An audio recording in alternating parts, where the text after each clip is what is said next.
हे everyone, welcome to my YouTube channel. चला, मस्त अशी भरलेल्या भेंडीची रेसिपी आज आपण इथे पाहणार आहोत. त्यासाठी इथे मी शेतातली फ्रेश भेंडी घेतली आहे. एकदम स्वच्छ धुवून मी पुसून त्याला घेतली आहे आणि एकदम कोवळी कोवळी भेंडी आहे.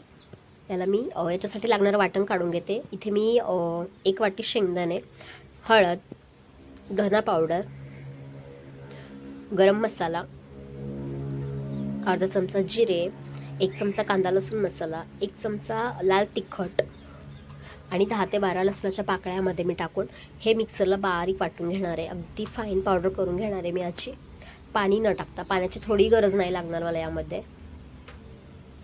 आणि सोबतच मी यामध्ये स्टार्टिंगला मी यामध्ये कोथिंबीर नाही टाकली, जेणेकरून ते वाटलं नाही जाणार, म्हणून मी कोथिंबीर नव्हती टाकली. आता मी यामध्ये कोथिंबीर टाकून पुन्हा एकदा हे छान वाटून घेणार आहे. अगदी टेस्टी ही अशी रेसिपी बनवून तयार होते तितक्याच कमी वेळात. बघा, ते मस्त फाईन पावडर करून घेतली याची मी. हे वाटण मी एका ताटात काढून घेते. आणि भेंडी मी आधीच कट करून घेतली होती. शेवटचं टोक भेंडीचं आणि स्टार्टिंगचं जे टोक असतं ते मी काढून घेतलं होतं भेंडीचं. आणि भेंडीला एक मधून चीर देऊन घेतली होती. माझ्याकडे मोठ्या मोठ्या साईजच्या भेंडी होत्या म्हणून मी त्याला कट करून घेतला. तुमच्याकडे जर छोट्या छोट्या साईजच्या असेल तर तुम्ही पूर्ण अख्खी भेंडी तशीच ठेवली तरीही चालेल. यामध्ये मी मसाला भरून घेते.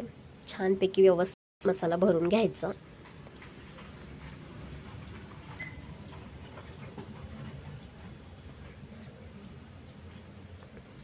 इथे सगळ्याच भेंड्यांमध्ये मी असा मसाला भरून घेणार आहे.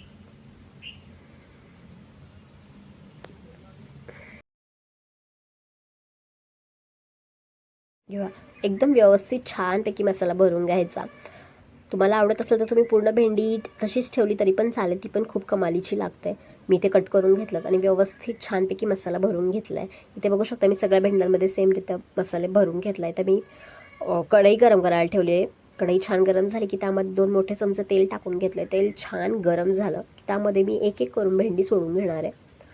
व्यवस्थित तेल गरम हवं आहे. एक टिप, तुम्हाला आवडत असेल तर तुम्ही यामध्ये मॅगी मसालाही ॲड करू शकता. मी यामध्ये नाही टाकला. माझ्याकडून थोडं जास्त मीठ पडलं होतं भाजीमध्ये, म्हणून मी इथे मॅगी मसाला स्किप केला. तुम्हाला आवडत असेल तर तुम्ही नक्की टाका. एक भेंडी टाकल्यानंतर मी 10 ते 15 मिनिटाची वाफ काढून छान भेंडी शिजवून घेतली आहे. बघू शकता अजिबात चिकट नाही झाली आहे.